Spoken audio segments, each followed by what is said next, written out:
আসসালামু আলাইকুম সবাইকে। আশা করছি আপনারা সকলে অনেক ভালো আছেন। আপনাদের সাথে আছি আমি আলমগীর রতন। আজকে আমি আছি বাঁশবাগানে। তো আপনারা কি জানেন বাঁশ একটি ঘাস জাতীয় উদ্ভিদ? যদি আপনারা না জেনে থাকেন তাহলে আজকের ভিডিওটি আপনার জন্য। তো বেশি সময় নষ্ট না করে চলুন শুরু করা যাক আজকের ভিডিওটি। আপনি কি জানেন বাঁশ আসলে গাছ নয়, বরং পৃথিবীর সবথেকে বড় ঘাস? বাঁশ কিভাবে ঘাস হলো, বিজ্ঞান কি বলে? তবে চলুন বাঁশের আসল পরিচয় জানা যাক। বাঁশ দেখতে শক্ত কাঠের মতো, উঁচু লম্বা আর গাছের মতোই মনে হয়, কিন্তু এটি পোয়াসিয়া বা গ্রামিনী পরিবারের অন্তর্ভুক্ত, যা ধান, গম, ভুট্টা এবং অন্যান্য ঘাস জাতীয় উদ্ভিদের পরিবার। বিজ্ঞানীরা গাছ এবং ঘাসের মধ্যে পার্থক্য করেন গঠনের ভিত্তিতে। বাঁশের মূল কাঠামো ঘাস জাতীয় উদ্ভিদের মতো, যা গাছের থেকে আলাদা। বাঁশের বৈজ্ঞানিক বৈশিষ্ট্য: ফাঁপা ও গিঁটযুক্ত কাণ্ড। সাধারণ গাছের মতো শক্ত মোটা কাণ্ড নেই, বরং বাঁশের কাণ্ড ফাঁপা এবং গিঁটযুক্ত, যা ঘাসের অন্যতম বৈশিষ্ট্য, এবং দ্রুত বর্ধনশীল। কিছু বাঁশ মাত্র একদিনে 3 ফুট বা 91 সেন্টিমিটার পর্যন্ত বাড়তে পারে।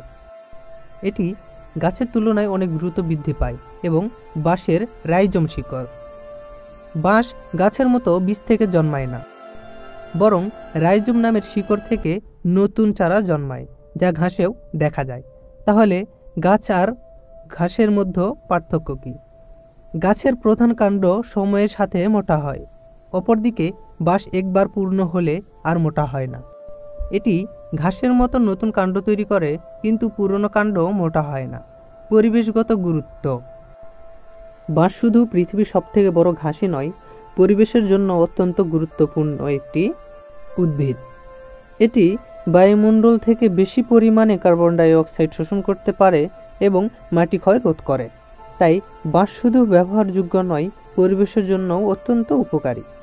বাঁশ গাছের মতোই কাজে লাগে, কিন্তু তারপরেও ঘাসের মধ্যে পড়ে, শুধু গঠনের ভিত্তিতে।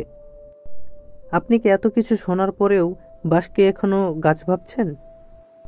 তবে আজকে আমরা মোলামগাড়ি গ্রামের বিশাল বড় একটি বাঁশবাগানে প্রবেশ করে ফেলেছিলাম। তো আপনারা চারিদিকে দেখতেই পাচ্ছেন, প্রচুর পরিমাণ বাঁশ রয়েছে এই জায়গাটিতে। এটির লোকেশন হচ্ছে মোলামগাড়ি, আদমদিঘি, বগুড়া। তবে যাই হোক, আজকের ভিডিওটি এই পর্যন্তই।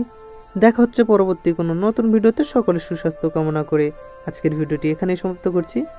আল্লাহ হাফেজ।